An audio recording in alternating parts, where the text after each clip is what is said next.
Welcome to Two Giant Goofballs, a New York Giants podcast. Are you a goofball that loves Giants football? If so, sit back and relax as we talk about the team that both excites and frustrates us so much.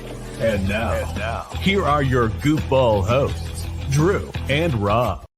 Welcome, fellow goofballs, to Two Giant Goofballs, a New York Giants podcast. I am Drew, not joined tonight by Rob. So those who are wondering why we're starting on time, that's why. I think we all know basically now if we start on time if Rob is here or not there. But yeah, he's got a birthday party to go to there for a little one there. So listen, we got just me. It just is what it is. You guys got to be stuck with me for a little while. We do have a little bit of news here to go over with you guys. Some interesting news involving Abdul Carter specifically here. A couple of things have happened with him. Got a little bit of news on some advice for Evan Neal.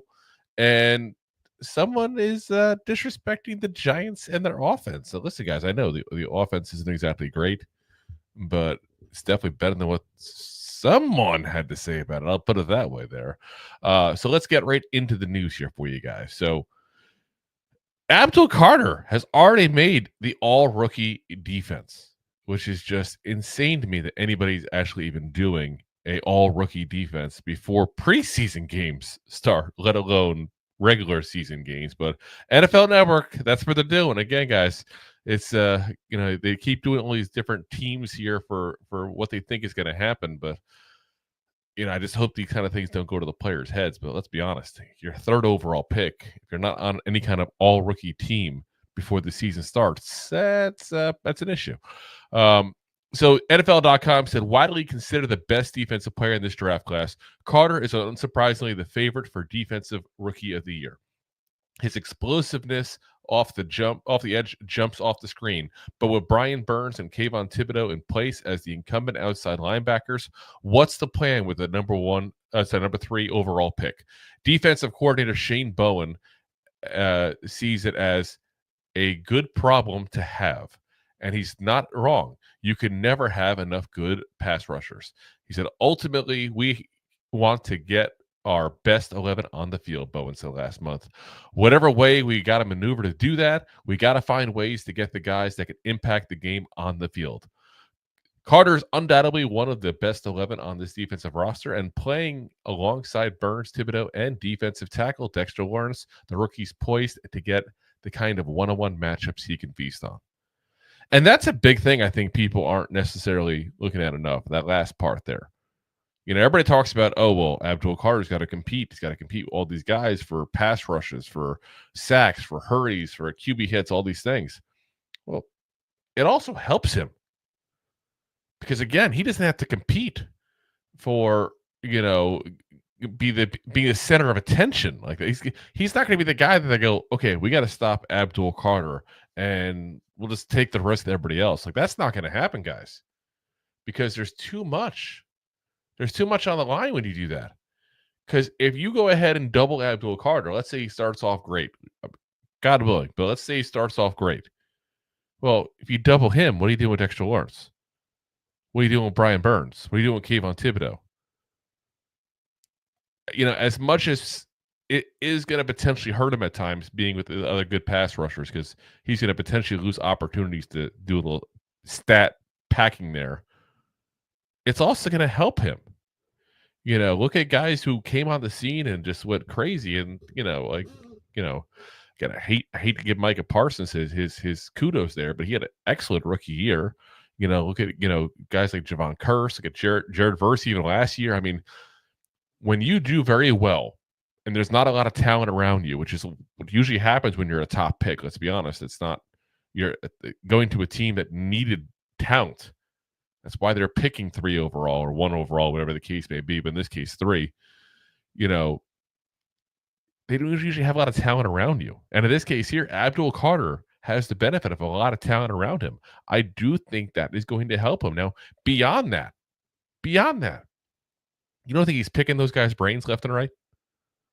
You don't think he's going over to Brian Burns and say, hey, I noticed you did this move and I was watching some film. What made you do that? What made you think of it? These are opportunities he has that you don't have on a team that has no other pass rushers. And that's a lot of times what happens. The guys who pick up the supposedly best pass rushers, because I say it that way because you never know who it is until they actually start playing. But those are typically teams that are pass rush needy. It's not often you get this scenario where you got a guy who is the best pass rusher by far in this draft, and he goes to a team that flat out already had pass rushers. Like, you can honestly look at this roster and say this was like one of the last positions in need. But they took the best player available.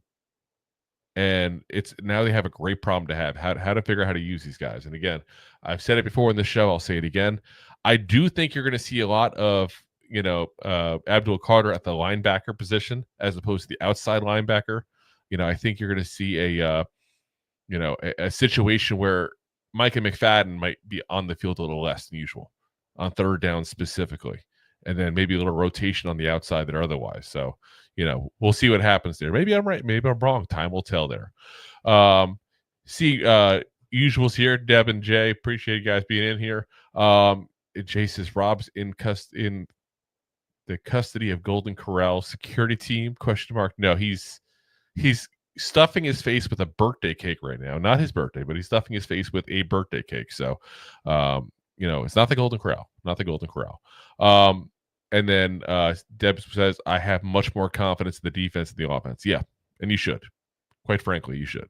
So, all right, let's get into a little bit more on Abdul Carter there, because we also had some talk from one of his position coaches, Andre Patterson, who, let's be frank here, is a guy that has a lot of credibility in this, on not just this team, but in the NFL as a whole. Guy's been in the NFL forever.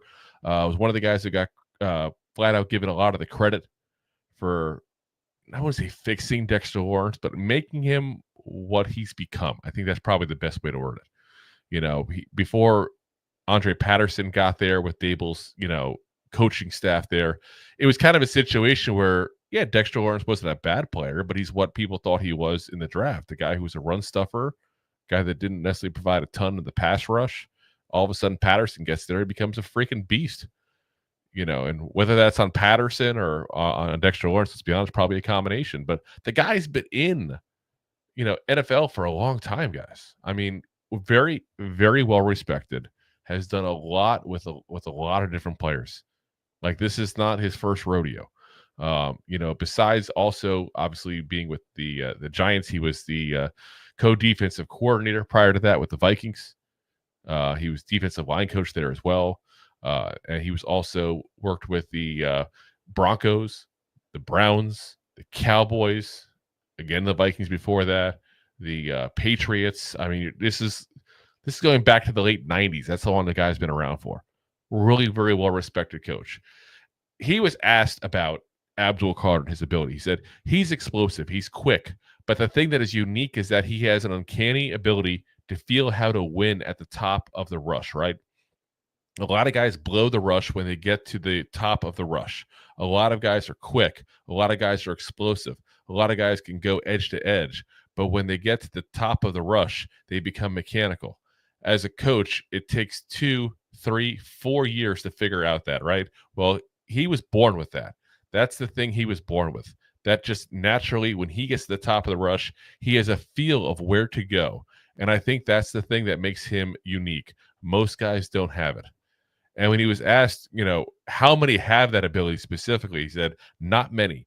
When a guy comes in as a rookie, it takes 2 or 3 years. The only guy I've seen in my 24 seasons is Elvis Dumervil, who, when I drafted him in Denver.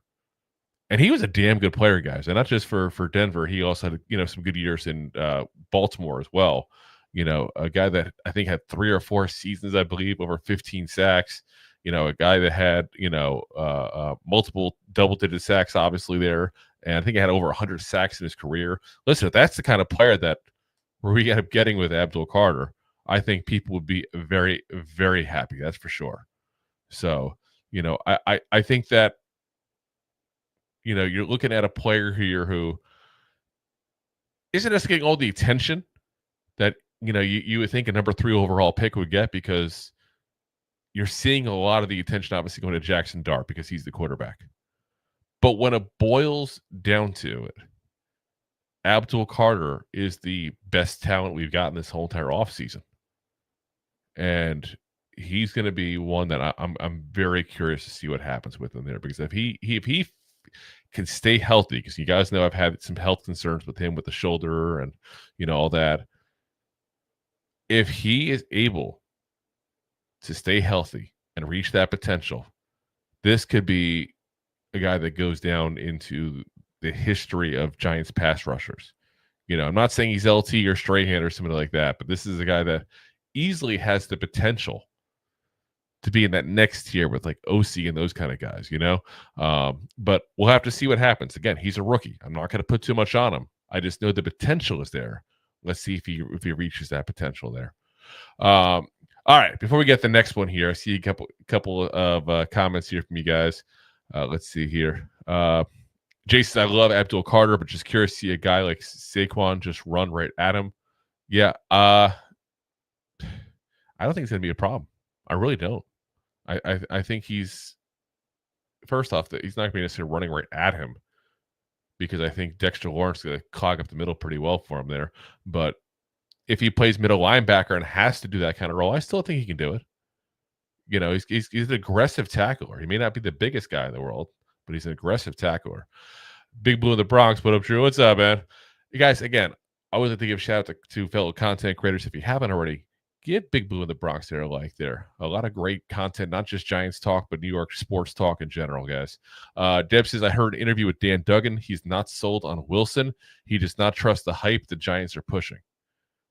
It depends on what hype we're thinking they're pushing. I don't think he's that great, guys. And I think just what happened is, it's like, let me put it this way. Let's say you drove a jalopy car for years. You drove an absolute jalopy. Then all of a sudden, you get a brand new Nissan Versa. No offense to anybody driving a Versa. Not the best car in the world. But when you've been driving a jalopy for years, that's a Porsche to you. You know what I'm saying? Like, it's all in the perspective at that point there. I don't think that Wilson is going to be anything spectacular, but I do think he's going to be a good upgrade from what we've had. And that's the key component there. That's 100% the key component there. As, of course, Jay always loves his Russell Wilson, of course, is Deb. They're getting on board with me. Jay has obviously hated him since forever. He says it's a scam, total grift, total Russ MO. Deb says, well, CJ just made me think on it. Jay says, hey, DJ is the worst of all time. Now we have Russ, Super Bowl winner. His teammates love him. He saves cats at a tree. Stop. It's not no mention of him bombing out 3 teams in 4 years. His teammates don't respect him. Or like, I just watched the Goofballs. Then I caught a Giant Insider show. Is that like going from DJ to Russ? Wow. Jay, that hurts. I have feelings. I don't know where they are, but they're somewhere around here probably. So, all right. Let's talk about Joe Schoen here. Y'all mentioned about the Giants GM being on the Believe in Giants podcast there. So I caught an interesting quote there with him. And apparently he's happy with the depth in the offensive line. I thought that was really interesting there. He said, yeah, that's why we signed Hudson in the offseason. We drafted Mbow, so we have some depth there. So we're happy with our 3rd and 4th tackle. So again, you hate to have to do that. We would really love Andrew Thomas to be out there all 17 games, but you have to protect yourself. And so there's another area where we added some depth. Guys, am I crazy? I don't really think we added that great depth at this position. Interesting too that he didn't mention Stone Forsythe in that whole thing. I really thought that was an interesting omission on his part, I should say. But let's honestly look at what we got at tackle. And that's obviously O-line is what he had mentioned. He was happy with the depth he brought in. But the big thing was tackle. And the big thing, let's be honest, was left tackle. Because the concern is Andrew Thomas has been injured a lot. And when he goes down, it's a completely different offensive line. And when he goes down, bad things have happened to the Giants. So left tackle, here's who you got now. You got Joshua Zudo, we've had obviously for years, so no change there.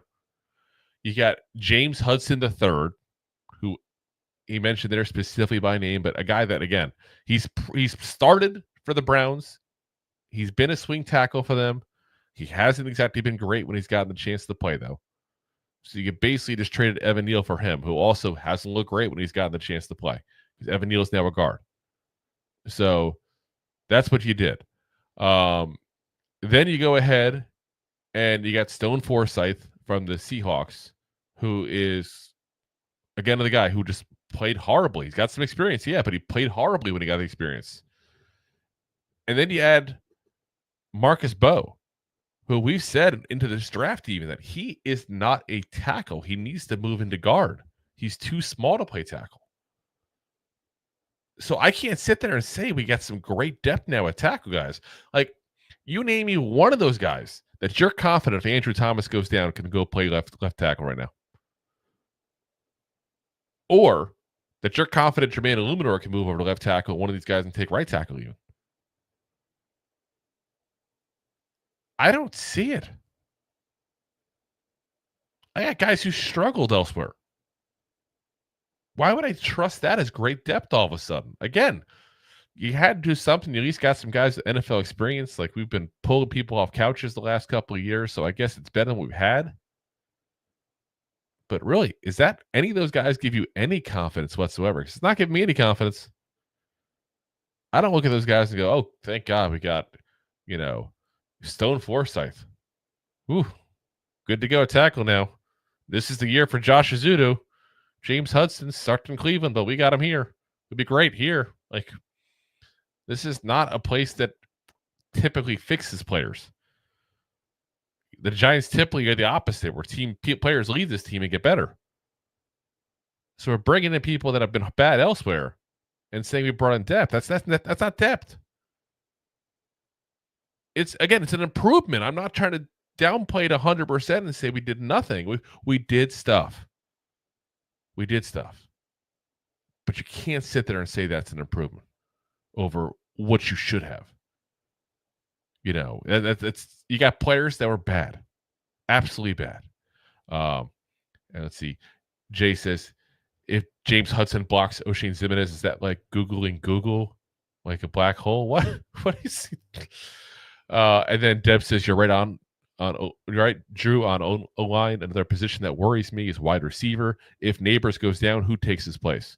I'll say this. If Neighbors goes down, you're looking at probably just Slayton is going to have to step up. Wan'Dale Robinson is going to have to get the ball more than 3-4 yards down the field. I don't think that helps us, obviously. I don't want to downplay that. But I don't think losing Neighbors is as bad as losing Andrew Thomas. And I know that's almost comes off as disrespectful to Neighbors because he's amazing talent and probably the best offensive player we have on this team right now. So I don't mean it as anything negative in that. I just trust that those guys to back him up more than I trust these guys to back up Thomas. Like, if you had to say who's the MVP of the offense, it's Neighbors. If you had to say who's the player you can least afford to lose, it's Thomas, if that makes sense. Jay says, yeah, I don't care about PFF much, but Hudson PFF is lower than the speed limit in the city. Yeah, it's bad. And if you watch the tape, it's bad. We've seen it before. Jay said, DeWandale's yards per catch average more or less than the tush pushes series question. No, his depth of target practically was, though. His depth of target. And that's not necessarily him controlling that. That's the offense putting him in that position. 3.8 yards. That's bad. You can't expect a guy to put up a lot of yards with that. So, all right. We're just going to go ahead and pay the bills real quick. Then we got a couple more things to talk about for you guys here real quick. So we'll be right back. Thanks for watching. Like the show? Of course you do, or you would have turned it off by now and not be hearing me. There are plenty of ways to support the show. YouTube is the best place to join us, and we offer memberships there with fun benefits like custom emojis and early access to video clips. Of course, there you can also send super chats and stickers to send one-time support payments. The best way to support the show is to buy these drunk idiots beers at buymeacoffee.com/2giantgoofballs. Along with one-time support payments, there are also monthly plans, so you can continue to help kill their livers each month. You can also show people that you are a goofball by visiting our store at twogiantgoofballs-shop.fourthwall.com. We got everything from shirts, hats, phone cases, funny candles, buttons, stickers, and even a Two Giant Goofballs towel to dry off your goofballs. Of course, you can always support the show for free by simply hitting the like, subscribe, and share button wherever you are watching or listening to this. Hit the thumbs up on YouTube. Leave a 5-star review on Apple Podcasts. It helps the show tremendously, and quite frankly, the Goofballs suck at marketing and need your help to get the word out. Thank you for being part of the Goofball Army and for taking the time out to support the show. All righty, guys, let's get a little more into the offensive line, too. I saw an interesting quote there from Jermaine Eluemunor, who, those of you guys who watch know I'm a pretty big fan of him overall, just his personality, his leadership that he provides to the team there. He gave some thoughts and some advice on Evan Neal, which I thought was interesting. Again, Evan Neal is kind of really a player to watch this year because I'm still very curious what he does at the guard position. Again, we had a lot of high hopes for him coming out of this draft, guys, and I just think he's just not a tackle. He can't set the edge like that. He can't stop people from going around him. But he was a good run blocker last year when he was healthy. So let's see what he does at guard. But Jermaine Eluemunor said, I think he's truly bought into it. And it's cool for me to just watch the tape and see him going out there and being able to not change anything from individual to the team. And him going from tackle to guard is a big transition. I've done it myself a couple times in my career, so to see him buying into it and to see how serious he's taking it is cool to see. And I think he can be a really good player. I was telling him if you lock in and you truly bought into this, you could be a really good guard just from seeing how he's done in the spring. I'm excited to see him in the summer and putting pads on. And guys, I'm interested to see as well. And I'm actually very happy to see that this move happened. And again, I don't know the behind the scenes as far as if Neal was really okay with it or not. We know in the past he said he came out the womb to tackle. Well, apparently he's not going to go into the ground to tackle. He's going in as a guard here. So he's, a guy, again, that's fought this so much. But I go back to past, players that have failed. And you look at that. A tackle, and you can try guard. And I'm not trying to belittle guard and say it's not a more difficult, it's an easier position to play. It's got its own differences there. You need to be a little more agile and mobile, obviously, when you're a guard compared to a tackle. You need to go ahead and, keep an eye on two different guys and what they're doing to be a little more in sync with them. There's different, things than what it is to tackle. But tackle, like I said, you got to set the edge. And he can't set the edge. You saw people going around him like left and right. It's like one of those the doors on an old Western saloon there. People just went right on through. And I do think he's got some potential at guard. What that potential is, I don't know. But I think him going to guard, he's at least going to extend his career and maybe be a backup guard somewhere. But I don't think that you're going to see that kind of thing, like for him going back over to tackle again. I think he's going to stick at guard. I think they're now realizing it, I just think they're catching on to the mistake. That's what it boils down to. And you can move on from that kind of mistake, especially with a rookie contract. As Jay said years ago, tackles weren't moved because the salaries were so different. Guards are making $20 million plus, might as well. Well, that wasn't why they didn't move. That was why they didn't want to move necessarily. But this is a little different scenario. You got a guy who literally, let's be honest, if he doesn't make the move and he sucks again this year at tackle, he might be done with his career. Now he gets the move to guard. We see what we got. And listen, if he's good, great. It's going to be a problem in the offseason. We've got to figure out what we're going to do with him. But it's great for this year. If he's bad, we gave it every shot we had. And look at like Eric Flowers back in the day. Remember we got him? That was a guy that should have point blank been thrown to the guard position to see what he can do. And I was screaming that. I remember screaming that as a fan. This is obviously way before the show. Screaming that they should move into the guard position. And they never did. And then he went to Miami and he went to Washington and he had a good few years as a guard. Kind of fell off the face of the earth all of a sudden too, but he had a few good years as a guard. And in fact, he got, decent contract, even if I remember correctly, during his time as well. So, he's a guy that, is a cautionary tale to me. You got to eventually move these guys inside and try them at that point. You can't keep trying the same exact thing with them and just moving on when the 4 or 5 years is up. And this is year 4 for Evan Neal here.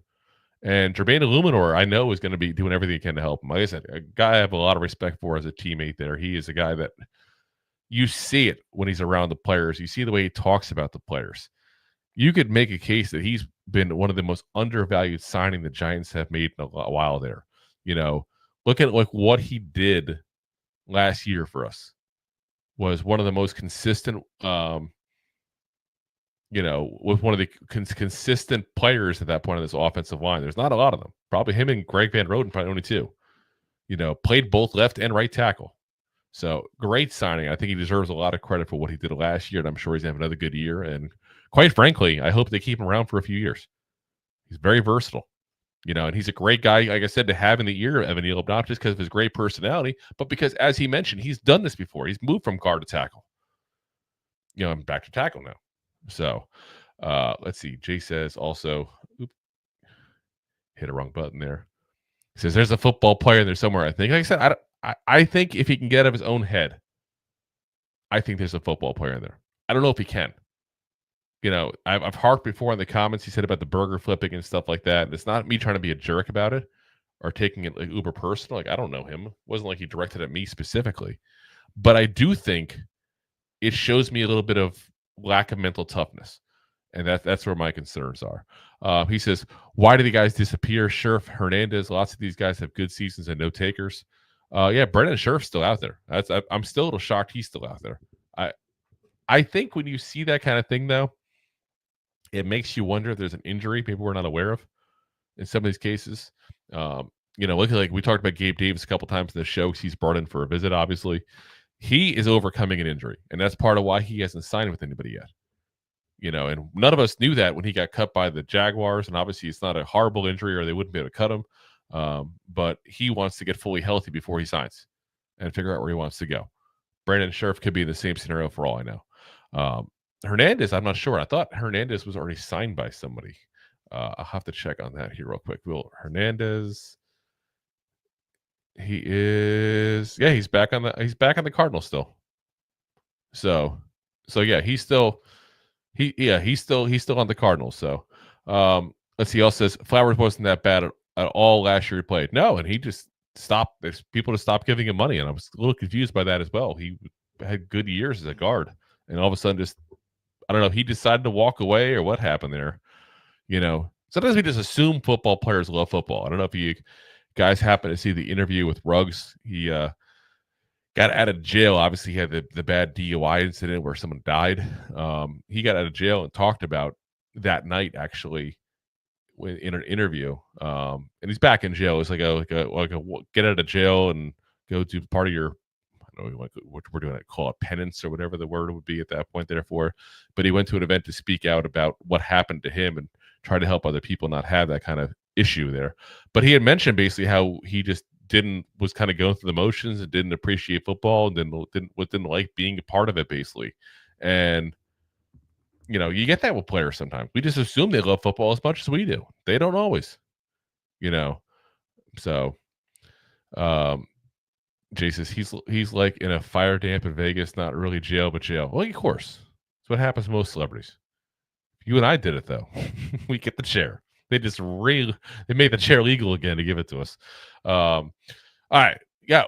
One more segment here to talk about, guys. And this is one that got me riled up here a little bit here, guys. The Giants offense got ranked. And quite frankly, it's ridiculous. This is from Kyle Soap of the Pro Football Network. He ranked us 31st in the league. 31st. Keep in mind, 32 teams, guys. 32. So second worst. He said, it would seem that rock bottom has already occurred for the New York Giants, bottom 2 grade in 3 of the last 4 seasons. They aren't loaded with immediate potential, but skilled players like Tyrone Tracy Jr. and Malik Neighbors showed enough to have us encouraged about the future. Russell Wilson and Jameis Winston are placeholders at the quarterback position. How is the 25th pick in Jackson Dart develops will go a long way towards determining how effective this rebuild will be. In a perfect world, he gets live reps in a low-risk environment this season and is positioned to enter the 2026 season as the Giants' unquestioned QB1. That's crazy. 31st, guys. Now, I looked it up because I was curious last year. I know obviously last year we were bad. Let's be honest. We were the second worst in offensive points. Second worst. Cleveland Browns were the only ones with less. They had 258 points on the season. We had 273. Patriots, by the way, not too far, 289. That to me is insane, though. And again, I'm not trying to sit here and say that we're going to be a top 10 offense or anything crazy, guys. I'd love that to happen. Don't get me wrong. But you try to tell me we didn't upgrade this offense this year.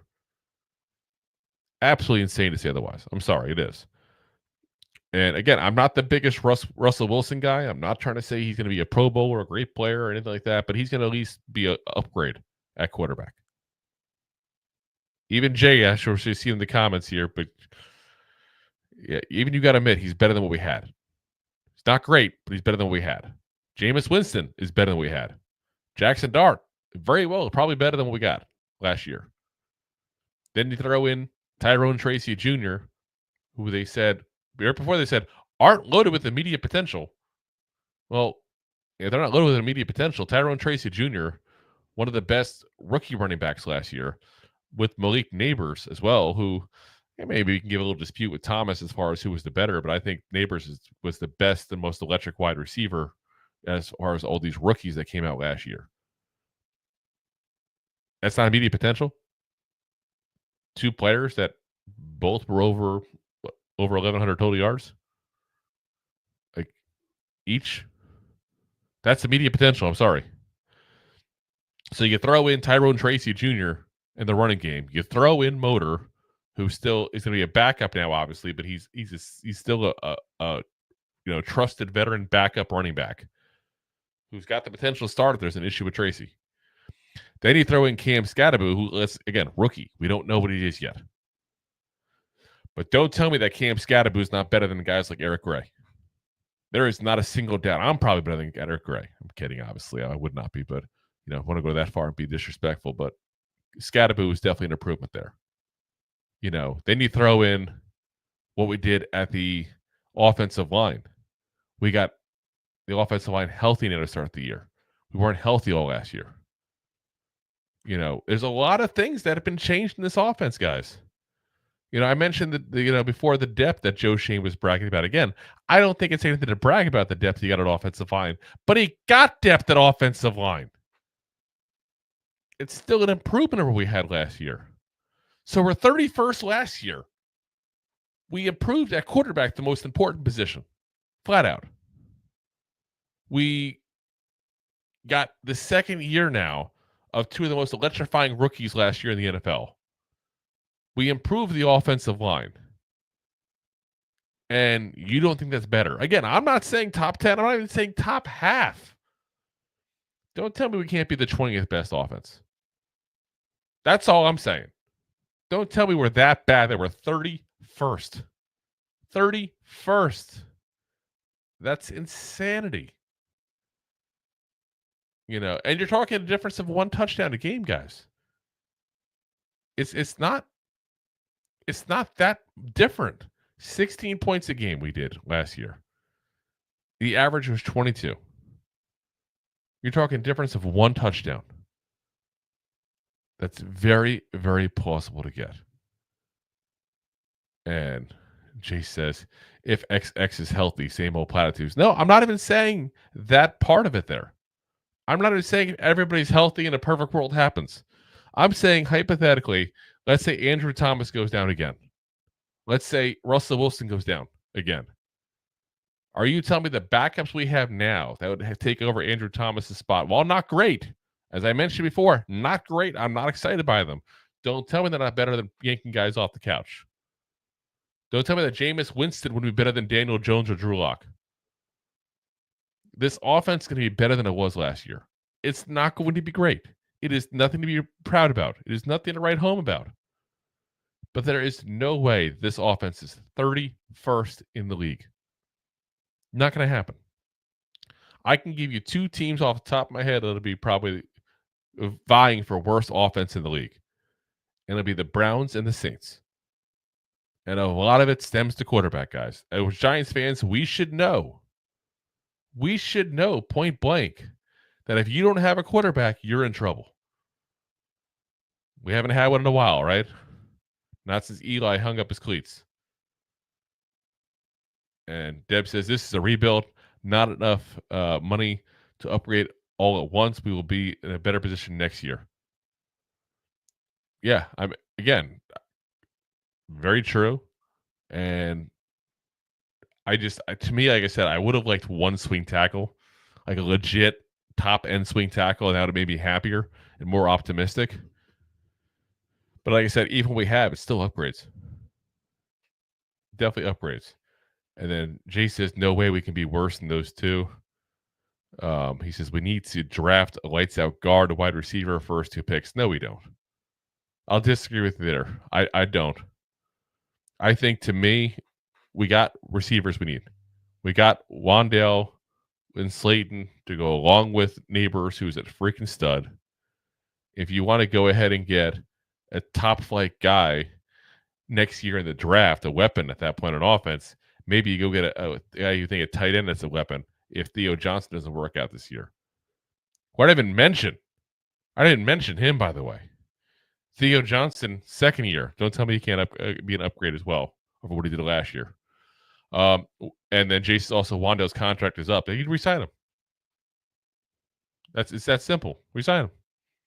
He's a good player. Guy got 95 catches last year. He can't help it that he had a JV Pop Warner guy throwing the ball. See what happens this year with the quarterback. If he does what I think he's going to do, he's definitely worth re-signing. Because I think that's a guy that easily clear 1,000 yards. We said last year with like getting 100 catches. Rob and I both said 100 catch guy. Got like 95. The guy, and let me also be clear, he had a lot of drops too. Clean up some of those drops. Get him a little more depth of target there. He's going to be good. He said, yes, you're going to have $32 million for Wan'Dale and Slayton per year. Depends on what the market is. You got to see. We don't know what's going to happen. Slayton, I think, got signed for less money than I expected him to get. I thought he'd get more on the open market. We have to find out what Wan'Dale wants to do. He said 1,000 yards, 200 catches. No. He can do 1,000 yards. I'm telling you right now. He said market is 40 plus at the top. Exactly. 40 plus at the top. Wan'Dale is not the top. Wan'Dale is not the top. I'm be very clear on that. Wan'Dale is definitely like, if I had to grade him like a paper, he'd be like a B minus, C plus. It's a passing grade, but he's not a star, guys. When I say I like him, I don't mean I like him like he's going to replace Neighbors, or him and Neighbors are both going to command $40 million, $50 million contracts in the future. No. But I do think he's underrated. I think a lot of that's because of the offensive scheme, what they put him into. I think a lot of that also is the quarterbacks he's had to play with. So, we'll see what happens. He said no receivers in his range will sign for less than $15 million. You don't know until next year. Time will tell, Jay. Time will tell. It's very possible you're right, but it's very possible you're wrong. No one has any way of knowing at this point in the year. So we'll find out there. So, all righty, guys. Well, that's going to call it a night for us here. We'll be back again for you Monday night, 9 p.m. Eastern Standard Time. As always, we are live on YouTube, Facebook, Twitch. No more Kick, though. We did kick because all we get is spammers on there. And, of course, Rob's favorite, my LinkedIn profile. And, of course, as always, we're available the next day on all the audio podcast platforms there. So that's Apple, Spotify, iHeartRadio, Pandora, all the big ones there. Again, appreciate everybody for watching there. If you haven't already, hit the like, hit the subscribe, hit the share, tell a friend about the show. We'll see you guys Monday night. And as always, Giant fans, go G-Man! Go G-Man! Thanks for listening to Two Giant Goofballs, a New York Giants podcast. We appreciate your support. Thanks so much.